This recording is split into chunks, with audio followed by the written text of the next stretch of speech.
Beyond the hunt. What transpires when Africa's elite predators strike? Hey everyone, welcome to The Explainer. I am so excited to jump into this with you today. We're going to strip away the romantic filters we so often put on the natural world. Because the truth is, nature isn't some peaceful, relaxing sanctuary. It is a meticulously structured battlefield. Every single day, every single second out there is a masterclass in strategy, adaptation, and sheer survival. Okay, let's dive into this. Here is our roadmap for today. We're going to cover the rules of natural warfare, ocean battlefields and giants, how land shapes kings, and finally, the fragile equilibrium. We are going to journey from the sun-scorched plains of the African savanna straight down into the crushing depths of the Pacific Ocean. So it brings us to this big central question. What truly governs life in the wild? You look out at a gorgeous sweeping landscape or a tranquil coral reef, and it's super easy to fall for that illusion of complete tranquility. But today, we're going to challenge that. Because as you'll see, the real governing force of nature, it's a relentless, high-stakes arms race. Let's kick things off with Section 1, the rules of natural warfare. Every single dawn on the savanna sparks a brand new battle. And out there, creatures aren't just one thing. They are a weapon and a target at the exact same time.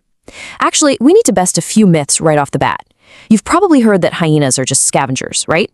Well, reality check. They actually hunt 60 to 95% of their own meals. It's actually the lions who are out there routinely stealing from the super efficient hyenas. And what about the ostrich? You know the old saying they bury their heads in the sand when they're scared? Total myth. No way. When they lower their heads, they're just rotating their eggs. Think of an ostrich more like a 9-foot-tall mobile watchtower. They have 2-inch eyes, literally the biggest of any land animal, and they act like this massive advanced surveillance system for the entire savanna.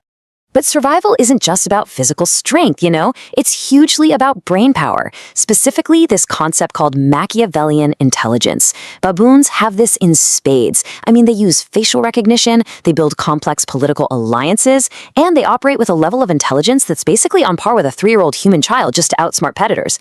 They even utilize unique alarm calls on totally different frequencies for specific threats. So one call means leopard, a completely different one means eagle, and another means sneak. When a baboon speaks, the whole savanna listens. And then you have just pure, sheer biological engineering. Just look at this number, 40,000. That is the number of muscle bundles in an elephant's trunk alone, just the trunk. To put that into perspective, your entire human body only has about 640 muscles. That's wild, right? Elephants are literally the ultimate ecosystem engineers. They're guided by the deep memory of a matriarch, using this unbelievable biological equipment to carve out pathways and dig water wells that dozens of other species completely depend on. Moving right along to Section 2, ocean battlefields and giants. Because look, this warfare isn't just confined to the land.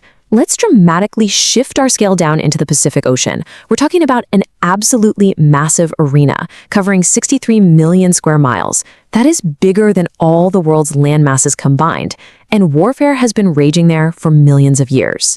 Now, what's really interesting is how the complex idea of a prototrandraous hermaphrodite applies to a fish you definitely recognize, the tiny 4-inch clownfish. See, they look super docile, but every single clownfish is actually born male. In their strict size-based dominance system, if the ruling queen dies, the largest male irreversibly transforms into a female to take her place. And armed with this toxic mucus armor that protects them from their anemone home, these tiny fish violently defend their territory. They will literally chase and kill intruders of their own kind without a second thought. So moving from the coral reefs out into the open ocean, let's talk about dolphin acoustic systems. Common dolphins don't just swim around together. They operate like a highly coordinated military unit. They use 3 different acoustic channels all at the exact same time. Their clicks act as a 3D sonar to map out the ocean. Their whistles? Those are actually unique personal names they use to call out to each other. And then they use moans to broadcast emotion. By sharing all this intelligence in real time, they can change their formations instantly to drive prey into tight beat balls. It's a brilliant strategy that ensures survival for the whole pod. Now, let's dive even deeper into the abyss. When you look at the sperm whale, you see this extreme sexual dimorphism. The females weigh around 15 tons, and they form these incredible matriarchal groups with lifelong bonds, mostly hanging out in tropical waters. But the males? Completely different story. They grow to over 50 tons, they leave the pod when they're young, and they spend decades living in total silent solitude. They only come back to mate when they hit maturity, which is somewhere between 25 and 50 years old. And speaking of those giant sperm whales, get a load of this number, 236 decibels. That is the volume of a sperm whale's click. For context, that is louder than a fighter jet at takeoff. It's literally the loudest sound in the entire animal kingdom. They generate it using the spermaceti organ inside their massive heads, and it is so ridiculously powerful that it can literally stun their prey right there in the pitch-black depths of the ocean. But, even that kind of immense size and power has its vulnerabilities. Take the blue whale, the absolute largest creature in Earth's history, with a heart the size of a golf cart. Yet even this majestic giant couldn't survive the brutally rapid warfare brought on by humanity. A tragic 99% of the original population of 350,000 whales was completely wiped out by 20th century industrial whaling. Which brings us to Section 3, How Land Shapes Kings. Let's transition back up to land for our ultimate case study on identity. We're going to look at how the African continent forces the apex predator, the lion, to genetically and physically adapt to some pretty extreme conditions. And this brilliantly illustrates how a single species identity, and its literal crown, is totally dictated by its specific battlefield. For example, up in the high, cold 6,500-foot elevation of Ngorongoro, lions grow these thick black manes. But check out Tsavo. It's 95 degrees there with dense thorn bushes, so the lions are completely bald. Over in Ethiopia, they have a unique dark belly mane because it's a genetic crossroad. And down in Timbavati, a rare mutation gives them this stunning white coat. It's the exact same genome, but you get completely different kings based purely on temperature, vegetation, and genetics. Let's actually drill down into that rare mutation for a second. It's called leucism. Now, it's really important to note this is not albinism, okay? Their eyes and paws still have pigment. But while the white lions of Timbavati are just breathtakingly beautiful, in the wild, this genetic trait is practically a death sentence. Think about it. A white coat reflects light, making camouflage pretty much impossible out on the golden savanna. That's exactly why there are fewer than 13 of these white lions left in the wild today. So the crucial takeaway here is that survival often comes down to brutal arithmetic. Just look at hunt success rates. Despite being the terrifying apex predators we all know, lionesses actually only succeed in about 25% of their hunts. Now compare that to African wild dogs, who boast a massive 60 to 90% success rate. So the lionesses, who are really the true backbone of the pride, have to constantly and fiercely defend their vulnerable cubs from these wildly efficient dog packs. Because their success rate is so comparatively low, lionesses have to rely on flawless, high-risk military strategy. Their hunting tactics are incredibly coordinated. They literally move like players on a football field. One cuts off the escape route, another closes in silently from a flank, and finally, they deliver a lethal bite to crush the trachea. Whether they're going after a quick warthog or a massive 1,900-pound buffalo, even one single mistake or just a wasted sprint can mean starvation for the entire pride. All right, moving into our final part, Section 4, the fragile equilibrium. This brutal reality brings us to a really interesting scenario.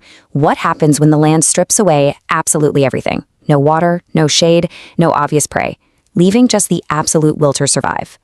Well, let's bust one final myth today. The camel's hump? It doesn't store water at all. It stores fat. The actual reality of how a camel survives the 120-degree Sahara Desert is so much cooler. Its body uses something called adaptive heterothermy. Basically, it allows its core body temperature to fluctuate wildly between 93 and 108 degrees just to prevent sweating and conserve moisture. And then when it finally does find a water source, a camel can drink up to 37 gallons in one single sitting. Absolutely incredible. But sadly, physical adaptation isn't always enough to secure survival. 100. This number really emphasizes just how fragile this ecosystem is. There are fewer than 100 wild addax antelopes remaining. This is an animal so perfectly adapted to the harsh desert that it literally never needs to drink water. It gets every drop of moisture it needs straight from vegetation. And yet, despite millions of years of evolutionary perfection, it just can't outrun poachers' bullets or off-road vehicles. Which leads us right back to the core thesis of this explainer, perfectly captured by a quote from our source material. War is not destruction, war is equilibrium. You see, this relentless, brutal combat between predators and prey, whether it's the lion and the buffalo, or the tiny clownfish and an intruder, that constant tension is exactly what sustains the health, the vegetation, and the delicate balance of our entire planet. In a very real way, death nourishes life. So I want to leave you with a final provocative thought today. If natural warfare is the key to Earth's equilibrium, what happens when human interference breaks that chain permanently?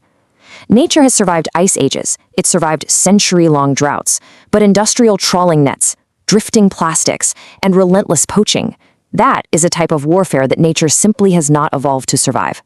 Thank you so much for exploring the architecture of survival with me today. Keep asking those big questions, and I'll see you in the next explainer.